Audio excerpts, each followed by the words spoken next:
Hey folks, before we get started, I just want to let you know about my upcoming book, The Max Coder's Guide to Finding Your Dream Developer Job. If you're looking for a job or you think you might be looking for a job in the future and you're trying to up your mobility and meet new people and things like that, this book walks you through the whole process. Go ahead and check it out. It comes out on November 20th. It'll be on Amazon, and you can find it as The Max Coder's Guide to Finding Your Dream Developer Job.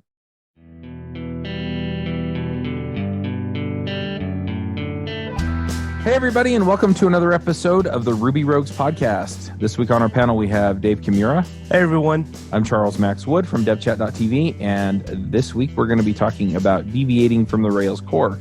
This episode is sponsored by Sentry.io. Recently, I came across a great tool for tracking and monitoring problems in my apps. Then I asked them if they wanted to sponsor the show and allow me to share my experience with you. Sentry provides a terrific interface for keeping track of what's going on with my app.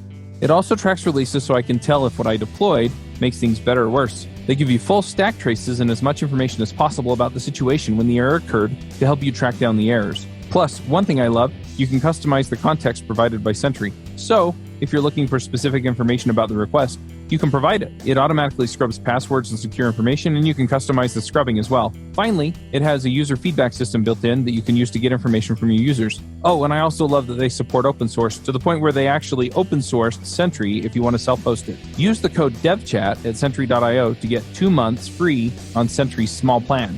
That's code devchat at Sentry.io. This is a topic that Dave recommended. I'm kind of wondering, Dave, what are you working on? So I think, first off, and I'll just kind of give this little preface to how I feel. I don't really care for JavaScript frameworks. I think they add complexity, overcomplicate things. I don't care for microservices. I think they add so much complexity. And we are deviating from a framework that gives us so much, and it is constantly being improved, that gives us so much stuff with Stimulus.js and with action text and all these other things that we are just continually getting for free within this framework. So I think that a lot of times we're jumping the guns to go to React, Angular, Vue, or we are breaking up our monolith into microservices. Now, that said, I say this all in the perspective that we are talking about smaller applications that are not serving millions of requests per second. I think that once you hit a certain kind of threshold, you then have to start rethinking your architecture, or, probably well before then, but you're going to see many warning signs of that coming. Either having to horizontally scale massively to handle the requests, or you were just seeing some real slowness within the application. But I don't think that it should be something that we jump to as a first option. Yeah, I mean, I don't know. I think I have, how do I put it? We'll just say a different view, because I'm not sure how to characterize the difference. I was going to say maybe a more nuanced view, but I think it's just different, right? It's not more detailed, or, maybe we're going to say the same thing, but it varies a little bit. I think there's something to be said for if you sit down and you work out some of the architecture in your system and you realize that you need, you're going to want a front-end framework, you probably want to start with one, right? Rather than try and fold it in later. It's like, okay, we're starting small, and then we're going to grow up to the point where we're going to need it, and then we pull it in. In some cases, it may be easier just to stick it in there in the first place. And so that's, I guess, where the difference is. But yeah, I generally agree with you. If you don't need the sort of front-end powerhouse features that you're going to get out of a front-end framework, you may want to just see how far you can get with something like Rails, TurboLinks, pull Stimulus in if you really feel like you need that, and just see how far you can get on kind of a minimal front end. I agree with you to that extent. I think some people are just going to look at it and say, yeah, the box that we're going to wind up painting ourselves into, it's easier just to add React in now, or add Angular in now, or something. And I think that if you have that kind of foresight, then we're not talking about the majority of the applications. We're talking about now the 1% of special cases, like Gmail. I think Gmail would probably not be a great user experience if without it Angular. was a refreshed application. Whereas something, anything else, someone's normal website, then it could be a, overkill. And most of the websites that I'm seeing, they're based around sort of the enter data into the form kind of model, and then you go manipulate it, which is all can be done over refreshes, and showing it, which can also be done over refreshes, and the rest of it doesn't have to be that complicated because the UI isn't actually it is in the sense of usability, but it's not critical to what the app actually does. Yeah. And look at a lot of these smaller dev shops who create websites or web applications for clients. I think that in a lot of cases, they are jumping to React. And I think that in a lot of these situations, they are sometimes being dictated by the client. So the client is saying, like, hey, we heard about this React. It's popular. There's so many developers on it. We want our application developed in that. But we also need this a little bit more complicated backend because we're going to have some contact forms. We're going to have some user interactions. So, we need to have it backed by a database too. But we definitely want the front end to be in React because that way we're going to be able to find all the developers in the world to be able to support this for now and in the future. Which, coming from having worked on more recently a Backbone application, I think that's really poor logic. So React is a little bit different because it's not going anywhere. It is backed by a relatively large company, and I think that it has a lot of community support. Backbone, on the other hand, it had a lot of community support, but it wasn't really backed by any big company. And as other frameworks came out and improved on what Backbone had started and was doing, Backbone just kind of got forgotten about. But now you have a framework that not a whole lot of people have intimate knowledge with, and you're having to support it. So not only is your job a bit harder now, had they just stuck to the Rails core, and if they had just followed, added in some JavaScript sprinkles as needed, then they would have been much better off because then this application would be more easily supported. Yeah, I tend to agree. In your case, we're talking about not deviating from the Rails core. Yeah, and again, I'll just kind of plug this. I think that React solves a problem that a lot of companies or some companies may have, and that's great, and I support that. It also solves a problem personally, that a lot of other companies don't have. Yeah, exactly. No, for you personally, I'm curious, where were you going? Maybe I'm just very limited in my scope of what I develop on, but I've never had a situation where if only I were using React, my life would be easier. If only I was using Angular, my life would be easier. Yeah, that's fair.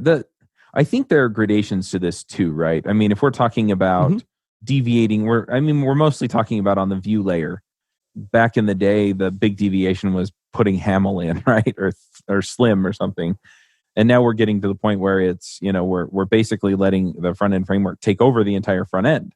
I think there are levels to this as well, right? Where you add nice effects to it, like what Basecamp does with Stimulus, down to it's just HTML and maybe you have a few, not even through Stimulus, but just a few DOM manipulation things that you just kind of stick in there with, straight up JavaScript APIs. I'm a little curious to see, how far down this road you wind up going then. Do you pull in a library like Stimulus or jQuery, or do you not even pull that in? So I think that jQuery is a lot more invasive than Stimulus. So yes, there definitely has to be a distinction there. If I were to pull in jQuery into my application and use it all over the place, then I have significantly tied my application's dependencies with jQuery. Stimulus, on the other hand, is very isolated. You have some HTML markup through element attributes that you're adding in. But other than that, you can completely isolate all of your Stimulus code. And it's not even really Simulus code. It is just a Simulus library that you're creating classes around it. And from there, it just kind of works. So you're going to still be able to reuse probably a lot of that code within these classes or controllers, as Simulus calls them. And you're going to be able to then migrate to something else down the road if you want without too much rework. But, I think jQuery kind of got the shaft on this because I really like jQuery. It made DOM selecting so easy. Even today with ES6 and everything else, DOM selection, there's more documentation around how to do it and examples, and you can just kind of copy and paste from there, but still just not as simple as what jQuery was. So I do miss some aspects of jQuery, and the DOM element selection is definitely one of them. Yeah, I mean, I remember pre-jQuery, and you could try and use prototype, which was better than what was there before it. But, I mean, options just weren't ideal in a lot of cases. So I have a lot of appreciation for jQuery. So the issue there is that, Stimulus, I like the fact that you can pull it out and not, ruin your dependencies. I've also thought about, some of the niceties with just having all the components and just saying, hey, there's this component that does this thing. And, you can define all of the behavior and encapsulate it in one place, which kind of goes a little beyond the JavaScript sprinkles that we talk about when we're talking about Stimulus. So I don't know. I mean, I can kind of see where people are coming from using any of these tools. But yeah, as far as like your load times and your site size and things like that, I mean, Stimulus is definitely much more lightweight than any of the others. And in a lot of cases, you can just kind of drop what you need in and get away with a lot. So I don't know. There are some things I really, really like about Vue. Vue is the one I've been playing with lately. But that said, I mean, I can also see a world where I don't necessarily need it. I've also been playing a little bit though with, writing the entire app in something like Vue. So I don't even have a back end at all, other than what loads up the static HTML page, and then it connects to some API if it needs, some minor amounts of data or something. And so it's all front end, and that's another interesting exercise.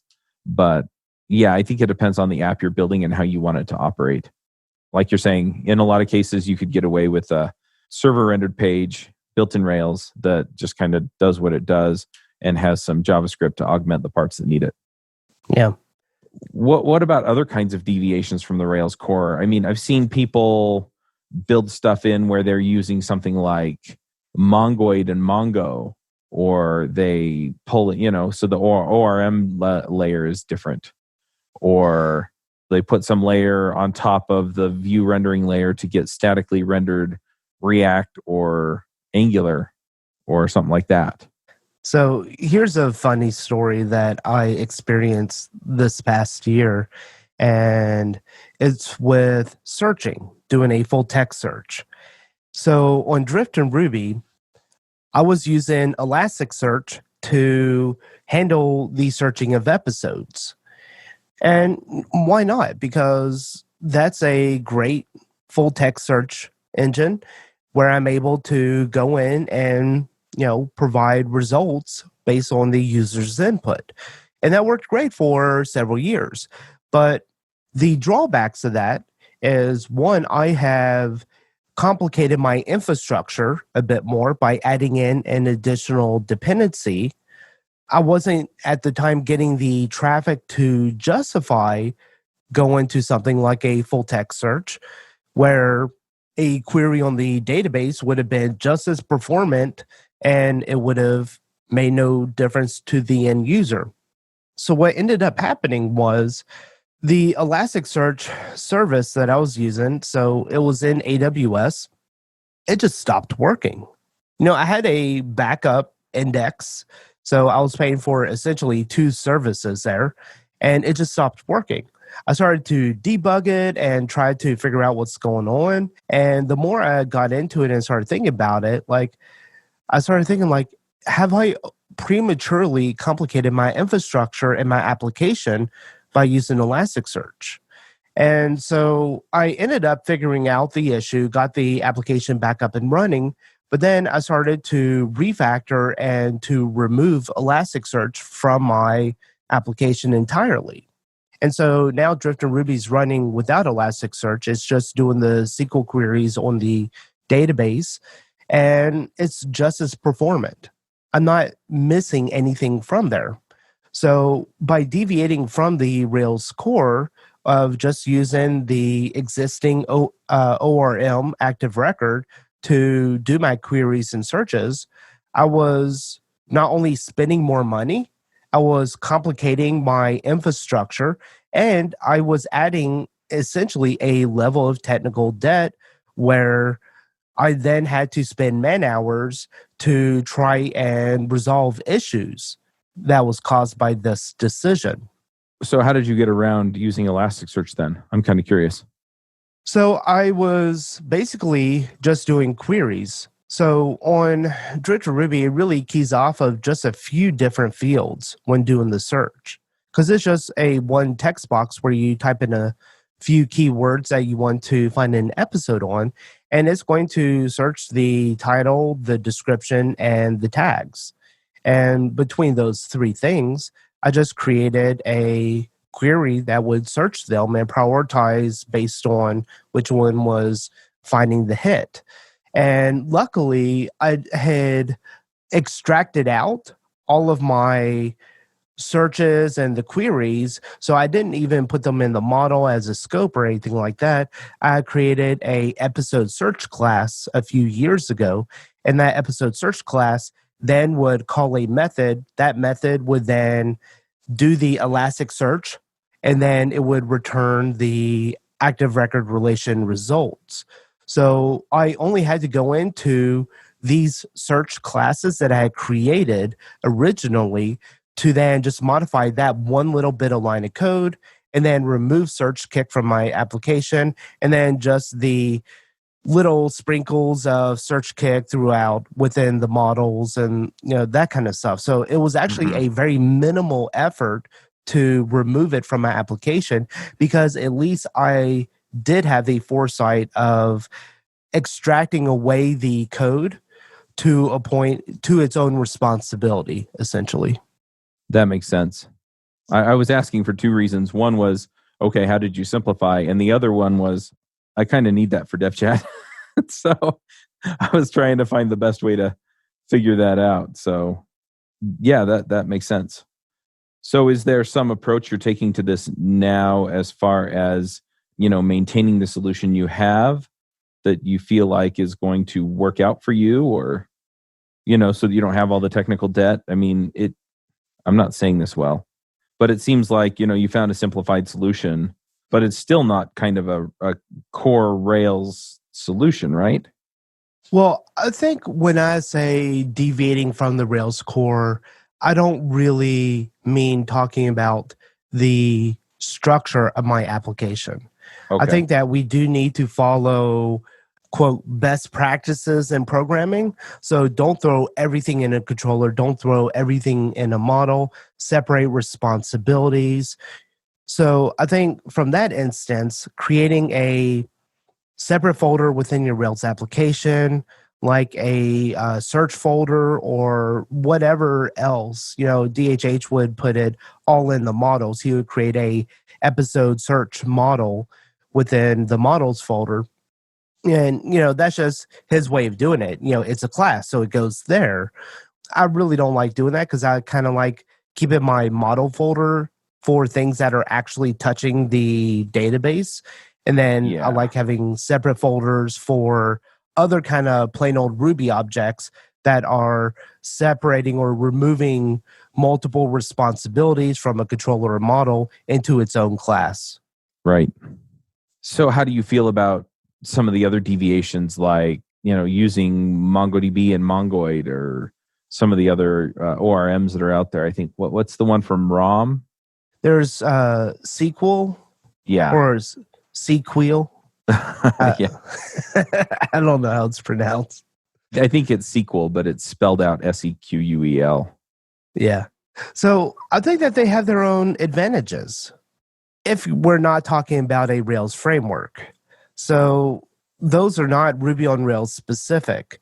So if you need something like a much lighter framework like Rhoda or something else to solve whatever problem you have, then using something like SQL could really help. But as far as active record goes within a Ruby on Rails application, I've not had a need to deviate from that. Right. This episode is sponsored by Cloud66. I have a Rails application and I was looking for a flexible product that takes care of deployment and gives full control of my application so I can focus on developing my code. I came across Cloud66 for Rails, which deploys your Rails application onto any cloud or server. At first, I thought it's like Capistrano, but then I realized it's way more than just deployment and gets you to scale servers, replicate and back up databases, protect your servers with firewalls, and much more. It acts as your in-house DevOps team to build, deploy, and maintain your Rails applications. It's really developer-friendly, and no wonder that companies like Baremetrics, Glossy's, Career Builder, Discovery Channel, and many development agencies and I are using Cloud66. You can try Cloud66 Rails for free and get $100 free credits with the code RubyRogues-19. That's RubyRogues-19 at cloud66.com. The only thing that I've seen that really made me deviate from it at all, so I've used SQL in like Sinatra apps, or what's the other framework I've used? Cuba? Yeah, so I've used it over there in those, right? But for relational databases, I've always just used Active Record because it works fine. It kind of plays nice with everything else in Rails, and so I don't have to worry about it. But I have set up a couple apps on MongoDB, and really what it boiled down to was it just gave me a little bit more flexibility with my schema and, kind of kept things in line, where I could drop fields out without necessarily having to specify them ahead of time, or if I thought that I might get another field that I might have to throw in at this point or that point, I wouldn't have to go and migrate into my database. The flip side is that you wind up managing a list of fields somewhere, whether it's in your methods on your Mongoid classes or whether it's something else. And so, it gets kind of interesting. It gives you a different set of trade-offs, but the trade-off around Mongoid is mostly, in my opinion anyway, around the database and what you get from the database. And so, do you have practical examples of what you were getting that you would not get from Postgres or MySQL? Mostly it was just the schema flexibility. Okay. It also, I found that it translated a little more directly with JSON because Mongo uses a binary JSON format, or it did when I was using it last. And so it was minor things like that just aligned better with how people were using the application that I was building. But it was also mostly a thought experiment. I didn't have, there wasn't something that Mongo gave me that the relational database didn't that I absolutely needed. So Postgres and from MySQL 5.7 and later, they support the JSON data type. Yeah, they do. So, and you can put extra fields in there and you don't have to specify them in your schema either. Yeah. So for me, I've never saw a real need to switch to Mongo. At one point I did, and actually more recently I thought that it might be a solution for me because I believe, and correct me if I'm wrong, Mongo can be more performant than Postgres or MySQL because it is not a relational database. It can be. From what I understand, it depends a lot on how your data is structured and how you what patterns you use to read and write to it, right? So if you're read heavy or write heavy in specific ways, and I am not an expert in this, so I don't remember the exact details, but that's what I've kind of come to understand is under certain circumstances it is, and under other circumstances it's not. The other advantage that I've heard about for MongoDB is that, so with Postgres, if you want to set up like a set of databases, so master or master slave, it's a little trickier than it is to set up distributed or sharding with MongoDB. But if you need heavy sharding or something like that, you're better off going with Cassandra or something like that because it's actually made for that. Yeah, so when I was working on Pingverse initially, one of the fears I had was that the data would start getting enormous. Right. So essentially, Pingverse is a uptime monitoring solution. So it's going to ping your website every minute of every hour of every day of every year. So one website pinging every minute, you're talking about adding hundreds of thousands of records to your database every year. And that's not a lot. But what if you have 10 sites or 100 sites running? Right. So I initially, in my CSRB, created a bulk import, which would generate millions of records. So I was doing all my testing off of a database table, which had over 250 million records. And by doing that, I was not only able to quickly see any kind of slowness in my queries, but I was also able to make the application performant just using regular caching and active record without reaching for anything else. And so with over 200 million records on a single table, I'm able to query that in about 50 milliseconds. And for the general purpose of this application, even at larger scale, that's sufficient for me. Yeah, that makes sense. So I think that goes back to something that we have said multiple times on this show. And in this context, I'm saying before you go reaching for a different tool to make your application faster, look at yourself first, because chances are your application is slow because you made it slow. That's not what people want to hear.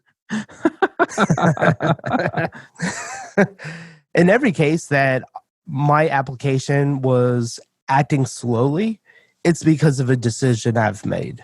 Yeah, it's true for you. I'm just kidding. It's generally true in my case too, right? Where, yeah, I made a decision and all of a sudden I have an N+1 query that's pulling thousands of records and it slows down. Or I'm grabbing all the fields instead of just the fields I need. Or I'm doing some kind of major munging to get it all formatted into JSON or something like that. And there's a simpler way to do it. And so it's usually my fault. And I've usually made a decision that is forcing me down that path. So I agree with you there. Yeah, and I think just not having proper indexes and stuff on your database table as well, that significantly can impact performance, or creating additional fields which just aren't needed. Yeah. So you're tracking something in a huge table that you don't really need to track within there. You can have it off in a separate table. Let's say categories, for example. If you're tracking what categories a certain record belongs to, instead of just embedding everything within this one table, you might be better off separating that relationship over to a different table. Yep. One other question I have is the default testing library for Rails still MiniTest? And do you use MiniTest? So this is fun. Are you deviating? Are you a deviant? Because I am. Hands down love RSpec. Yes, I prefer RSpec over everything else. However, in the past year, every application I have written without RSpec. I've used MiniTest because that's what's included in the Rails core, and so that's what I stick with. And I say that because why am I using RSpec? Because I'm familiar with its syntax. I'm familiar on how to test with it and how to test fast. The problem with that is that that's nothing to do with my application. It is not providing my application any benefit. It is providing me benefit. So for the benefit of my application, I'm sticking to what's already included. You follow me so far? Yeah, you're sticking to what's included. So unfortunately, but fortunately, I stopped using RSpec in new applications. I'm not going to go back and rewrite old applications, which already have pretty good test coverage that's using RSpec with MiniTest. I don't see that effort is really producing any fruit. But where this really all kind of came about was when I started making some new applications, when Rails 6 was in beta, there were issues with RSpec not fully supporting Rails 6 yet. And so now we have this gem dependency of a testing library, so nothing to do with the actual business logic or function of my application. but just a development dependency, really, that's keeping me from making progress. So that's when I thought, like, okay, you know what? I love RSpec. It is my favorite test framework. However, it's hindering me from being able to do my job. Yep. That's interesting. I've been learning Vue because I've had to, jump back on the Views on Vue podcast. And so I've been spending most of my time over there and just haven't had a chance to play much with Rails 6 yet. So I hadn't pulled anything up or tried to, run any tests on it or anything using RSpec. So I didn't even realize that was an issue. And I think a lot of the gyms that are well maintained and have a large community backing will get updated pretty quickly. Yeah. And there's a few things that are not included in the Rails core. And I say not included, I say this kind of loosely. And specifically, I'm thinking of the devise gem. Right. So devise and friendly ID both provide great functionality and saves a developer a lot of time. It's something that's reused in multiple applications, so it deserves to be its own gem. But it's something where I will reach for those on a new project because they work. They have a lot of backing, they work well, and it saves me a lot of time from having to implement it myself. But the Rails core does have the protected, I forget what it's called, protected attributes or password attributes, where it will use bcrypt to store that attribute in the database. But again, devise and friendly ID provide enough functionality for me to where I'm willing to take on those dependencies. Gotcha. Yeah, so it sounds like you stay pretty close to the core, and then the widely used things, you just kind of count on them coming back up to speed pretty quick. Yeah, and honestly, not only has it made maintaining these applications a lot easier, there's a less likelihood of something breaking. So I will pretty much be very liberal in doing my bundle updates. Mm-hmm. So on a lot of my recent applications, I'll do a bundle update and I'll have a fairly good confidence that things are still working. I still do my due diligence and test the application. I run my test suite. I run any kind of security tests to make sure that things are still good there. However, I have a lot more confidence in my bundle updates simply because my bundle updates are outside of what is provided in a brand new Rails application is probably 5 to 10 gems at most. Really? Yeah. That's really interesting because I usually wind up pulling in a bunch of stuff, and it just depends on the app I'm working on. But yeah, I usually get more than 5 for sure. Yeah, and like you say, it depends on the application, and as it grows, you might find like, oh, okay, well, I need to pull in a charting library. I'm not going to go write my own, so I'm going to pull in ChartKick or something. Yep, makes sense. And of course, this isn't including gems that are part of my dev or test dependency. And it's also not including, quote, necessary gems like New Relic or Sentry or even Stripe. So yeah, now you're getting me down toward 5. I'm sitting here going, wow, I must be a glutton for punishment or something. Yeah. Yeah. I mean, things that are actually contributing to your business logic. Right. No, that makes sense. So you're considering like the friendly IDs or the devices or the rescues or things like that. Yeah. Or Cominari. Cominari, that's another one. Yep. Gotcha. So do you have kind of a line that you would cross before you would actually, get to the point where you're going to deviate then? Yeah. And as we alluded to before, the scenarios I'm talking about are the majority of applications, which are relatively small, not a massive amount of traffic, and they are either early in their development stages. So I think that it's eventual that we will have a unique situation which requires a unique solution. And it's in those cases you have to think, okay, is this solution going to, one, box me into a infrastructure provider? So am I going to be using something in AWS that is just not available anywhere else? And now I am tied to their API. Or am I going to have to maintain this long term, but I have very little understanding about what this new thing is that we are deviating from? So it raises concerns. And my goal is to introduce the least amount of technical debt as possible. Right. No, that makes sense. Huh. Well, I don't know if I have anything else to add or to ask you about. Are there other aspects of this that we didn't dive into? Well, I'm sure there are, but Yeah. I think that those are really the bulk things. Cool. As a Ruby developer, you've probably used Redis for queuing and caching. But if you're like me, you've never completely understood it. You just followed the tutorial to set it up and then hoped it'd stay up.